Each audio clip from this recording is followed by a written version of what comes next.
Welcome everybody, welcome every listeners and watchers on this We and Me and Us podcast.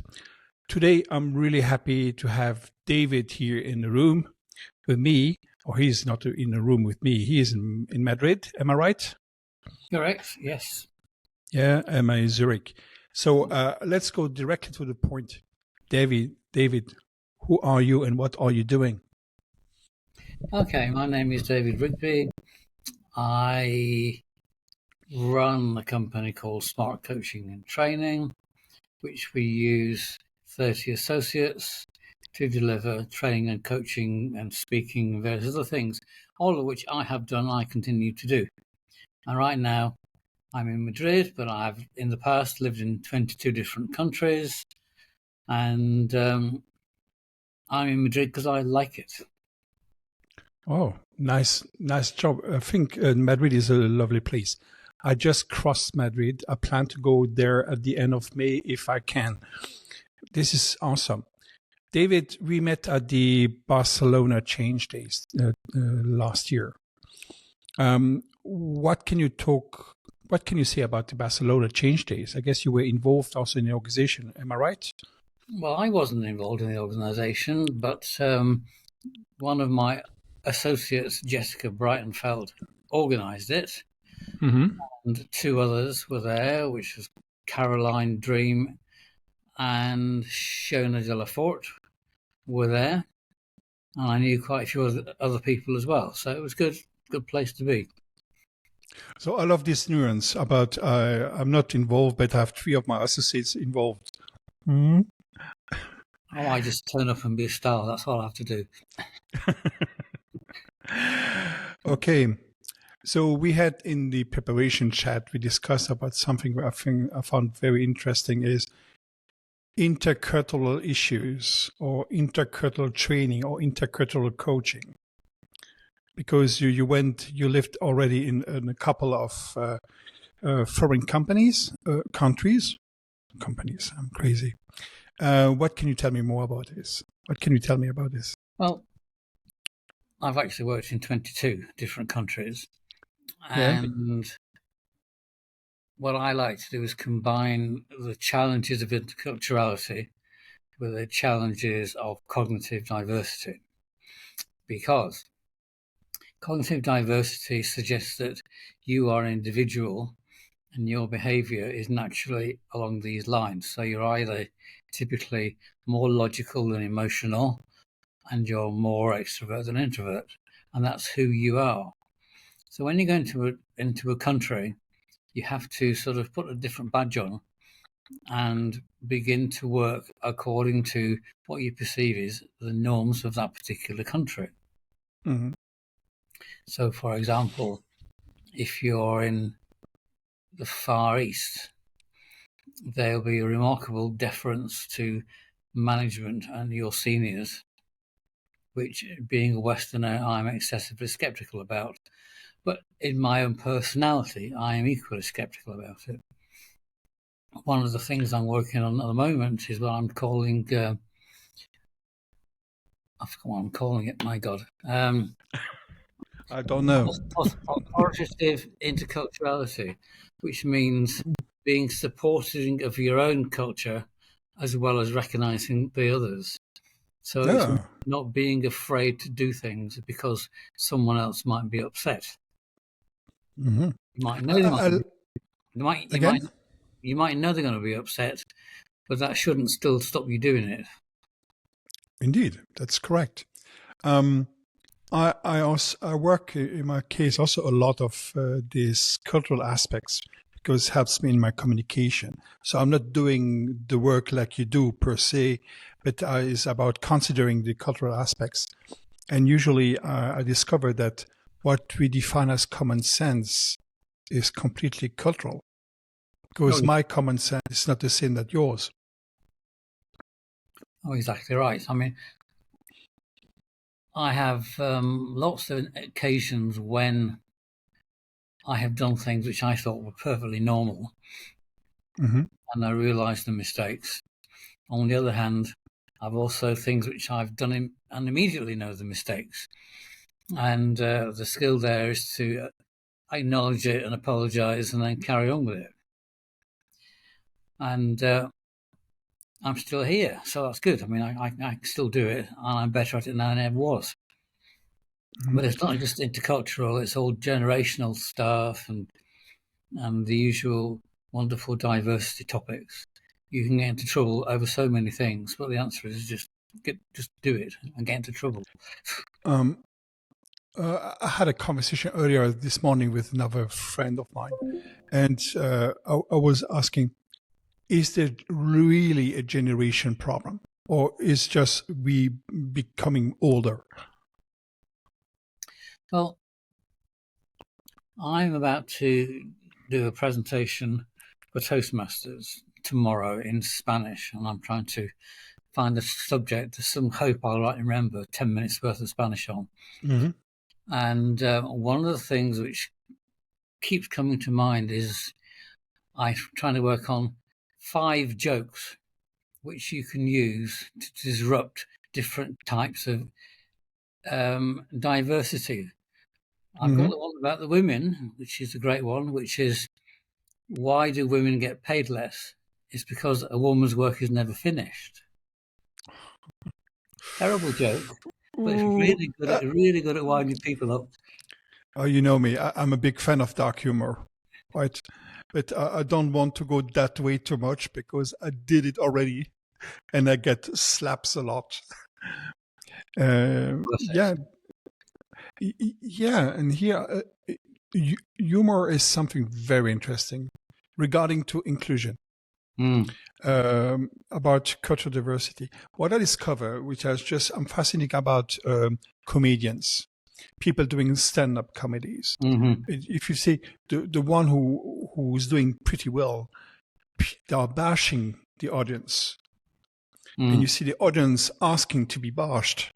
And then you discover that the bashing part is part of the inclusion, so feeling part. So if you bash me, it means I'm part of it, which is that sounds not really logical, right? Well, I mean, one of the historic things is that, Jewish people can tell Jewish jokes and Irish people can tell Irish jokes, but Brits can't do either, and so the Brits do British jokes. And in England now, you can't do mother-in-law jokes and all the old ones you could. So you have to be very careful. On the other hand, because of my generation, we have a lot of politically incorrect jokes, which I continue to use. And if people just think they're funny, that's up to them. It's not up to me. Yeah, that's good for you because I'm taking care. Now it looks more like I want to make my jokes a lot. Now it looks just old guy try to bully the session with very dirty old people jokes. So I don't want to be that guy. Oh, I think you've also got to be very aware of what's going on. I was reflecting on things that this week I've attended 4 or 5 sessions to do with artificial intelligence and how to create your own avatar and how to create your own videos using your own avatar, how to create a website just by talking to the machine. And I'm thinking, it's useful to know you can do this, but I've absolutely no desire to do any of it. Indeed. And I just find I just get annoyed with AI.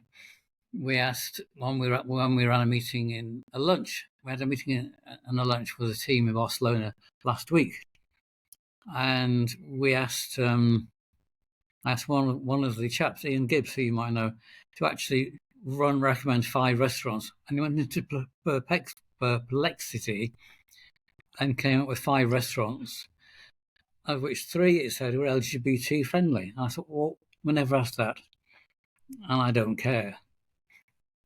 And in the end, I said, Ian, you know Barcelona, you just choose a restaurant, and he did very well, and it was great. So you're getting all these basic recommendations for things which they're all identical, they're all characterless, they're all spineless.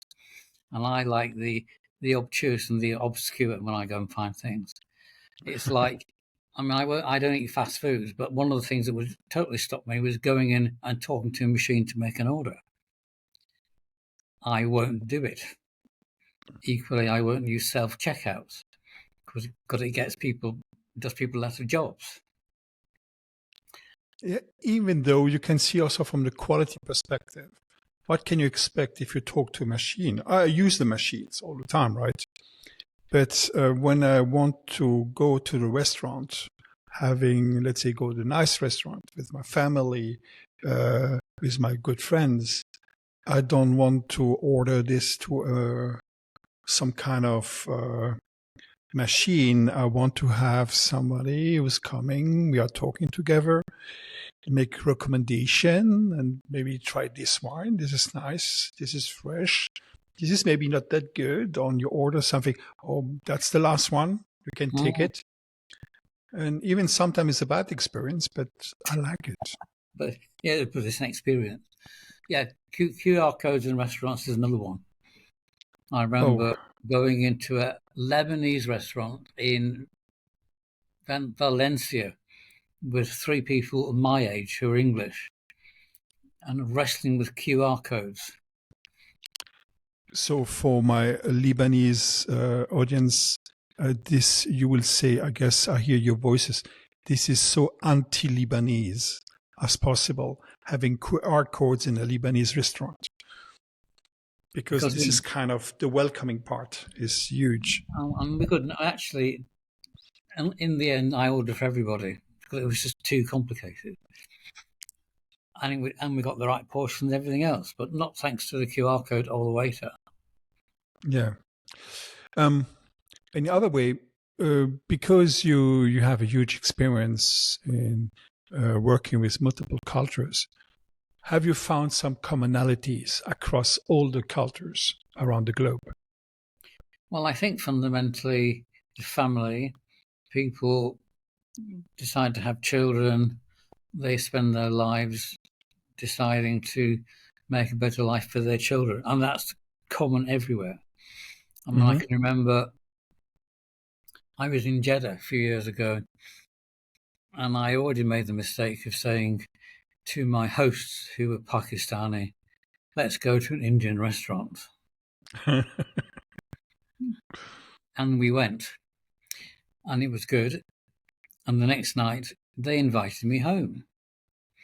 So I got proper home-cooked Pakistani food. But I also knew enough to know that I would never meet the wife or the cook or the hostess because that's not that culture.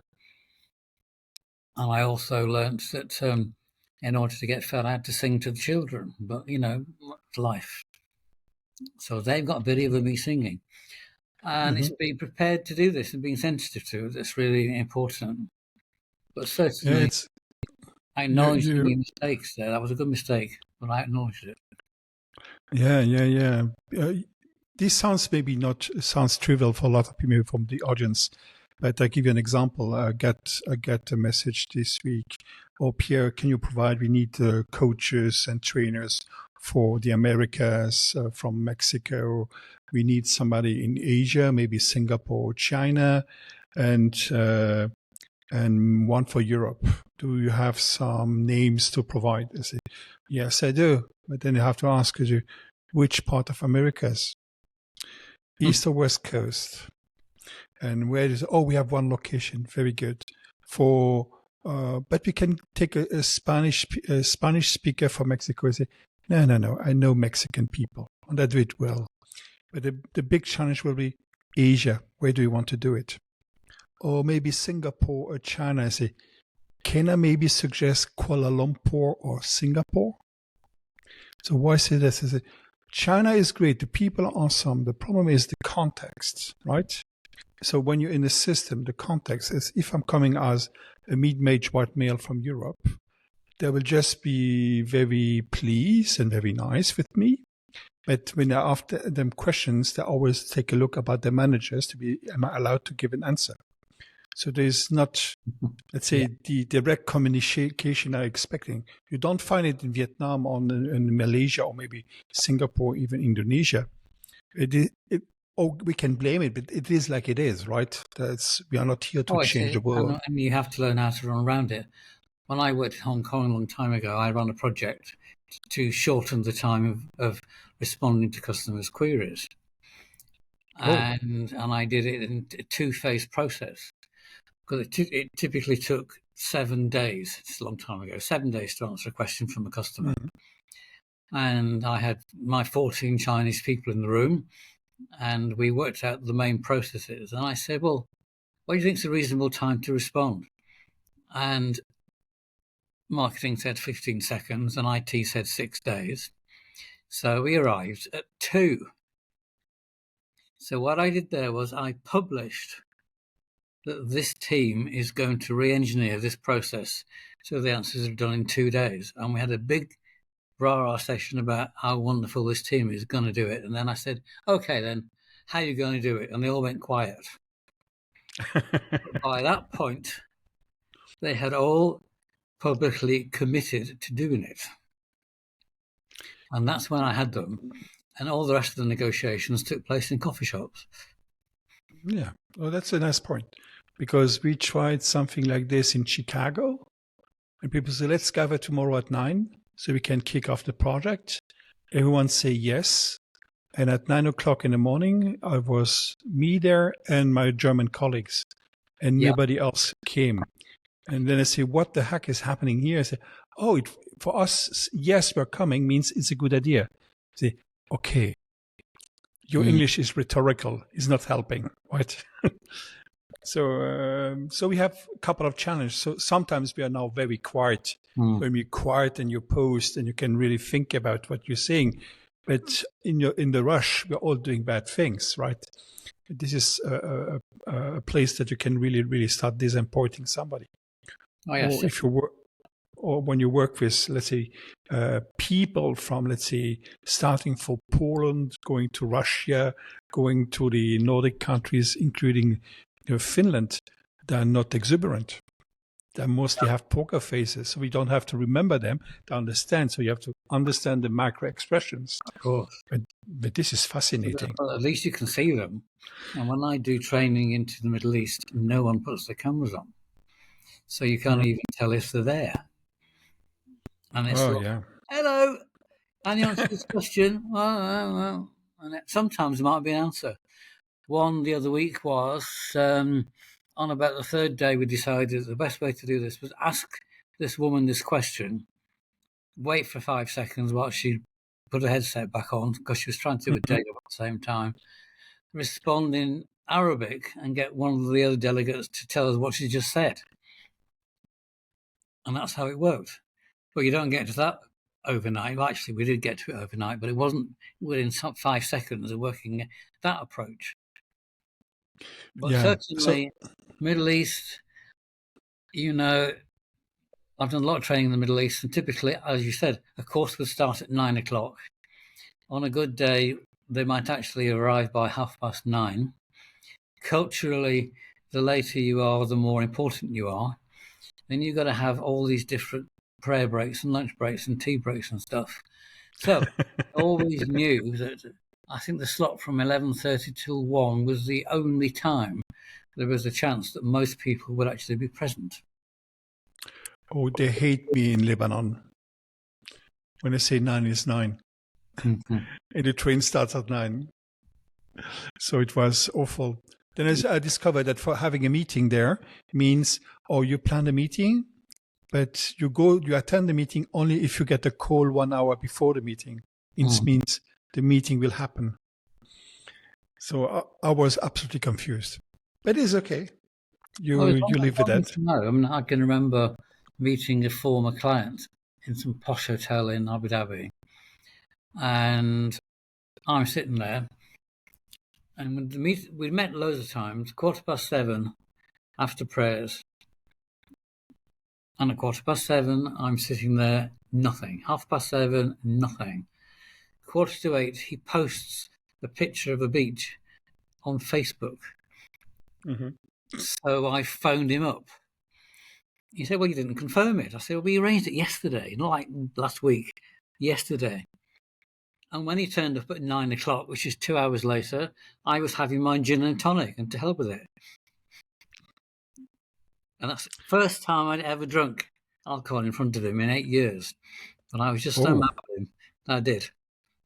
And we still talk. That's right. But this is the small failures. You mentioned one thing is quite interesting, was don't be afraid, don't change yourself, but you should be able to say, pardon me, I'm making a mistake. Yeah.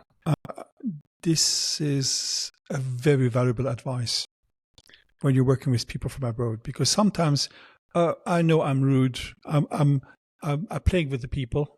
The thing is, sounds very aggressive, or maybe sounds a little bit provocative. In fact, it's just nudging, and sometimes. But I love that people say, "Oh, Pierre, stop this! You're not really cool." Then I will please pardon me, and they see I'm absolutely honest and truthful here, and they understand, because they understand. Okay, I'm stepping back. I'm not overplaying. I'm not bullying. Is no. I want to work with you. It's not here. You're not come to listen to me. And that's one. It's a trick. Also, is in nature, right?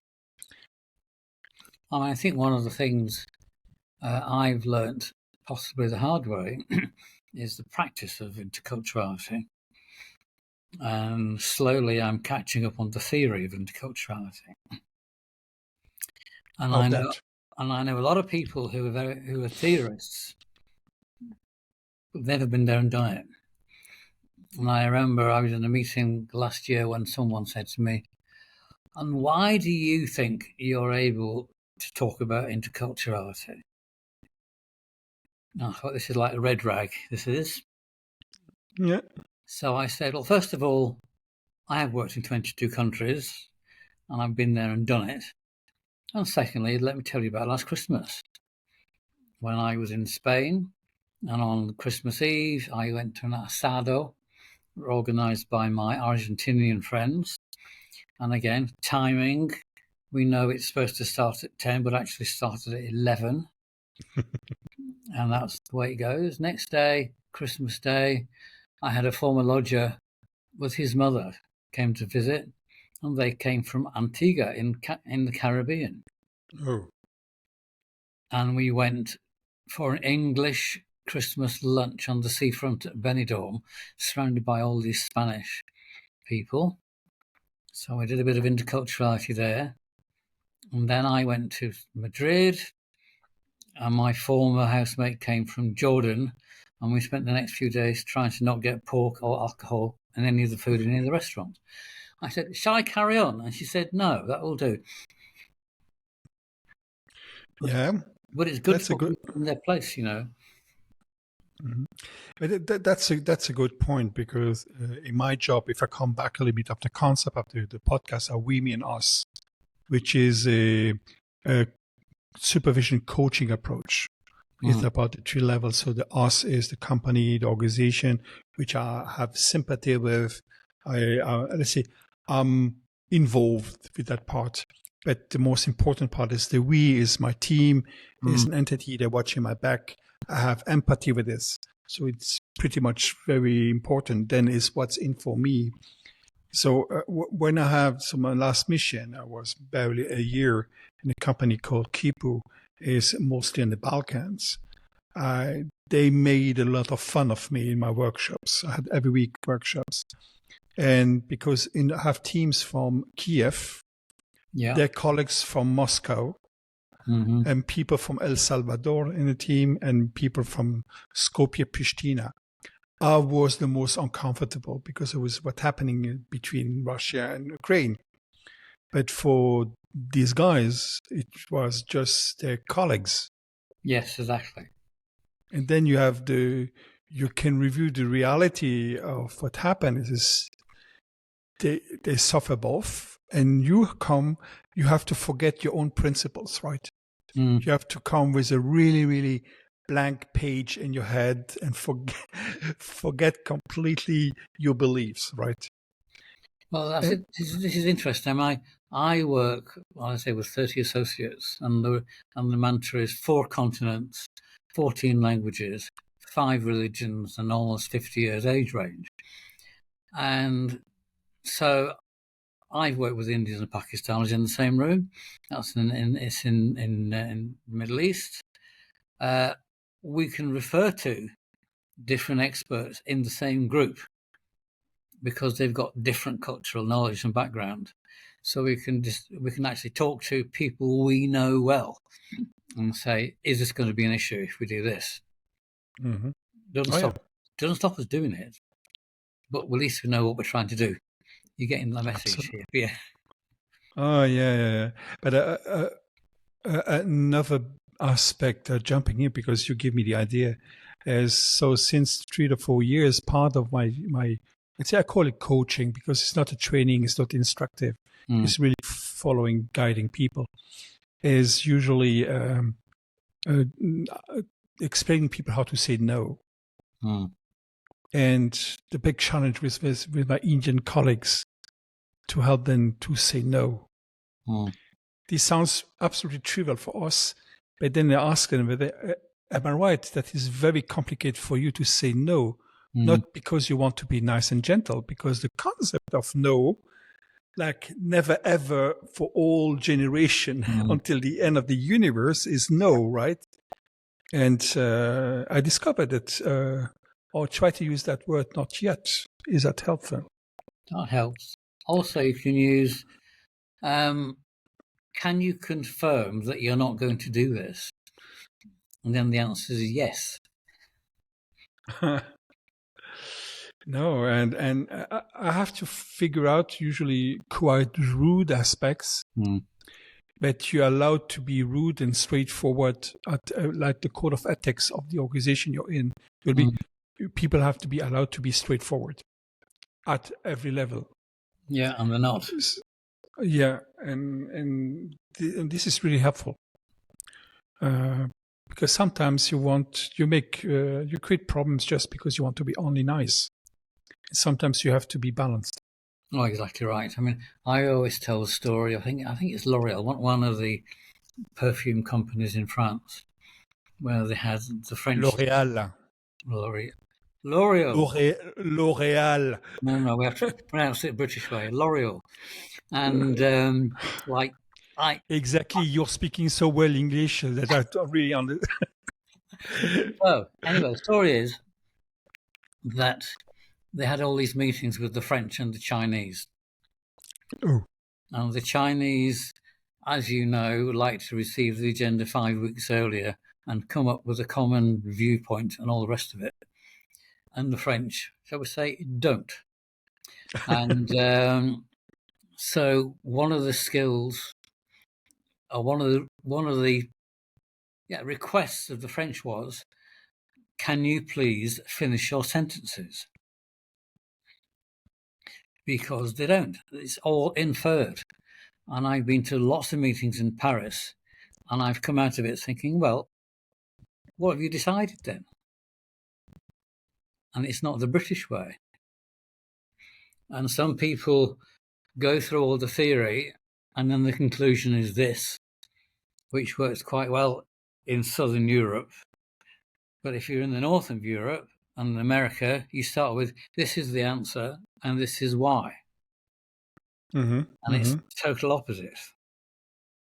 And the answer is, this is why, because no one is going to read to the end of your long, rambling email to come to the conclusion.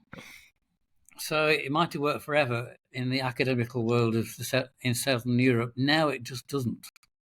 But tell people. No, it doesn't. It doesn't.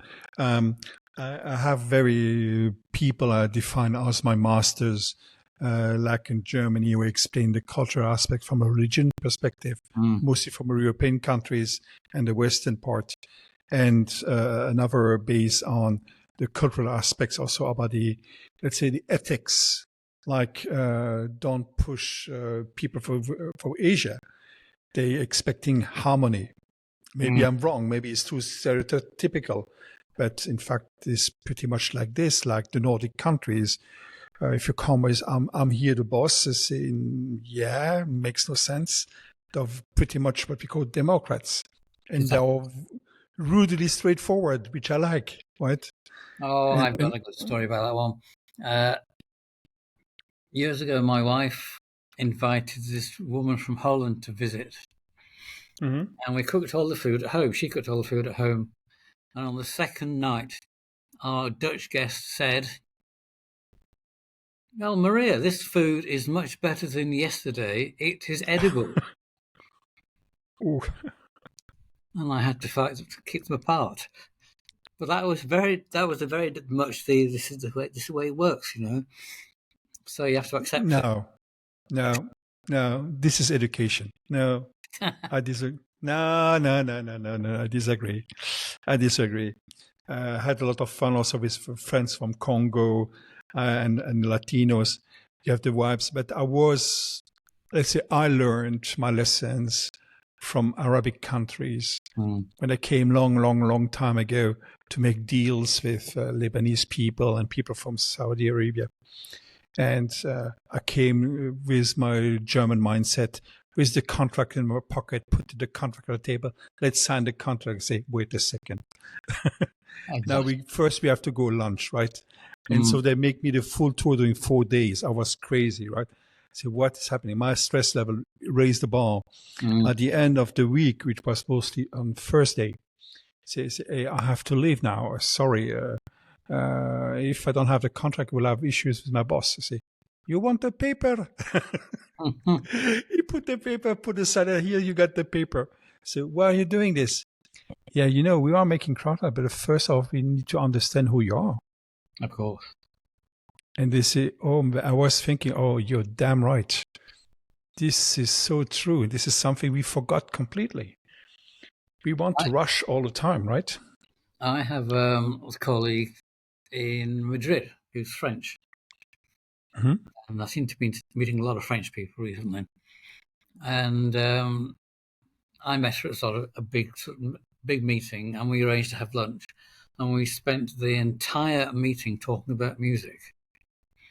Oh, lovely. And the next time I saw her, I went to see her singing in her rock band. And the next meeting, she can come and see me singing in my restaurants. Nothing to do with work, but this is how you build those relationships. It's 90% of the job. Of course. And the other thing is, of course, is the skill of getting people to turn the phones off in meetings. Yeah. Particularly Far East, Middle East. I remember one meeting I went to. It was about I was training on customer service. Phones off. No, I can't do this because I'm expecting a client to call me. So I said, tell you what we'll do. Special favor. We'll let you take the call in the room, and then we'll all give you feedback. And we did, and no one else ever did that afterwards. And sometimes you do mistakes. Like me starting my workshops on Fridays in Arabic countries. Yeah. Then I discovered nobody was there, and I discovered when I was at the hotel on Sunday, people are phoning me, where are you? Yeah. Understanding. But that's not the pain. This is very interesting. This is how you define, damn, I was really stupid in that moment. And sometimes I still remember a real case transformation. It was in Beirut, thanks to my friend Pierre Neis. I was on a project there, and we have to improve the work, make the work of the teams visible. And they were very challenged, just putting a board, make a big board in a room, make all the work visible. I say, please put something in your backlog. They're stocked. And they say, because every 5 minutes they say, inshallah. So it's no, it's their way of talking. It's fine. It's not blaming at all. Then I say, okay, guys, I think maybe you understand what I'm thinking, but there's something is blocking you. So I create another column, an entry column. It's called the Inshallah column.